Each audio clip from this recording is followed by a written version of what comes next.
Hi, I'm Dan Raub. I'm a pastor, also a certified life coach, and I just wanted to share this video with you about how to think better. And I don't know about you, but for me, I've struggled most of my life with negative thoughts. In fact, when I was in junior high, I had a lot of suicidal thoughts, and I was, I was the kid that you would see through the school just walking with his head down all the time. I just had a poor self-image, and I really didn't know how to change that. And I took that, from my junior high to high school years, even into my college, then to adulthood, even a career and marriage. And I just thought this was the way, it's supposed to be. And then one day, I came across a thought, and that was I needed to own my life.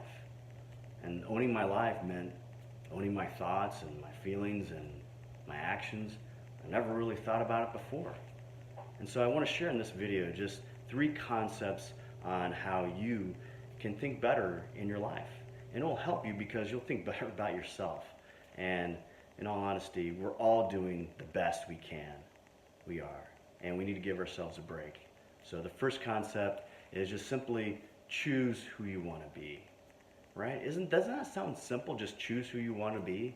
I don't know how many books I've read where the self-help gurus said that. I even gave worksheets and all this cool material, and I thought, wow, this is great.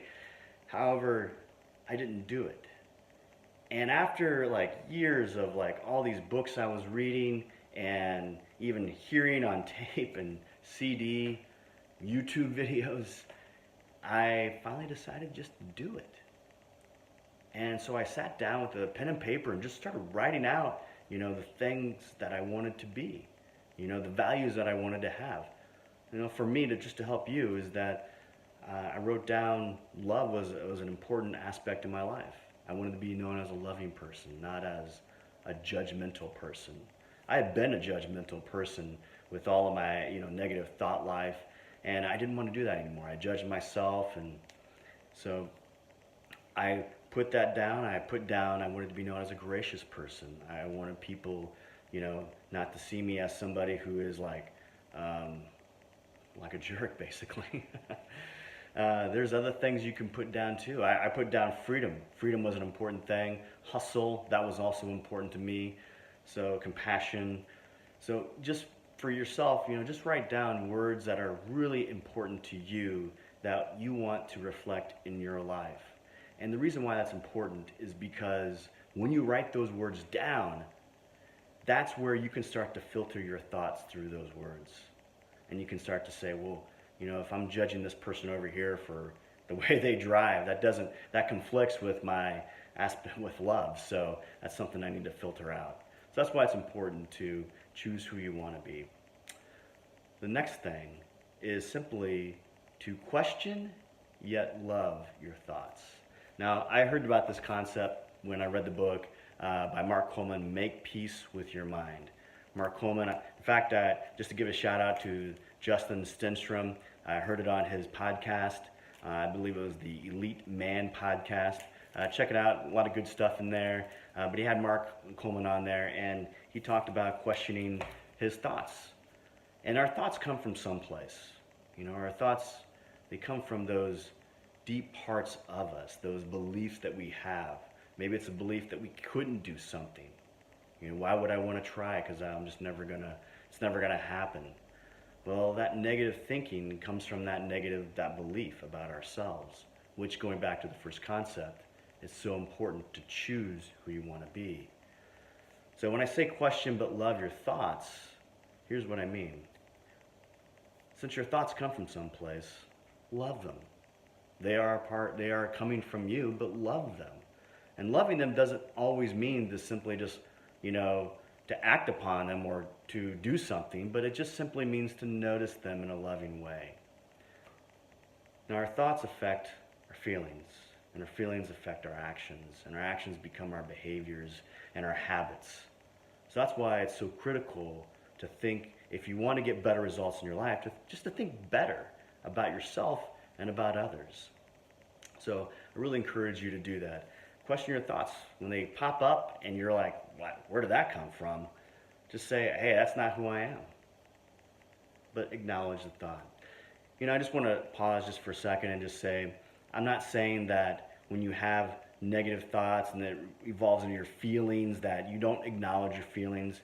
It's important to acknowledge your feelings. It's important to notice what's going on inside. But your feelings will be the temperature for what you're thinking about. So acknowledge your feelings. However, at the same time, you can change how you feel by thinking positively. Now, I know what you're thinking, and maybe you're like me where you've read all those books about the power of positive thinking, and it is true. Positive thinking does help you. But as Maxwell Maltz talks about in his book, Psycho-Cybernetics, it's not just positive thinking, it's positive being. And I just like how he phrased that. So the third concept is simply have an attitude of gratitude. And it sounds kind of funny. Attitude of gratitude? Exactly, yeah. You got to have an attitude of gratitude. And it's important because when you start to, really notice the things that you have in your life, somehow life just seems more better. In fact, for me, what I did was I got a gratitude journal, and I just wrote down 10 things every day that I was thankful for. And when I wrote down those 10 things, my day just looked differently. I started seeing that I'm more blessed than what I thought I was. And it made me more thankful for the people that were in my life. So develop that attitude of gratitude in your life. It's going to really help you for facing those obstacles that are going to come your way. Because in all honesty, life is so precious. And the time that we have sometimes is so brief. So it's important to just enjoy the time that we do have here on this earth. Like I said, my name's Dan Robb. I just wanted to share those 3 concepts on really how to think better. And I just want you to know, I'm like you. I'm no different than you. I struggled with my thought life for a long time. And I finally had victory over that by just implementing those 3 concepts and really just staying with it and sticking with it. You are an immensely powerful person, capable of anything. I know that to be true. And so you can do it, all right? Thanks so much for watching this video. And if you want, check out my blog, danrobwrites.com.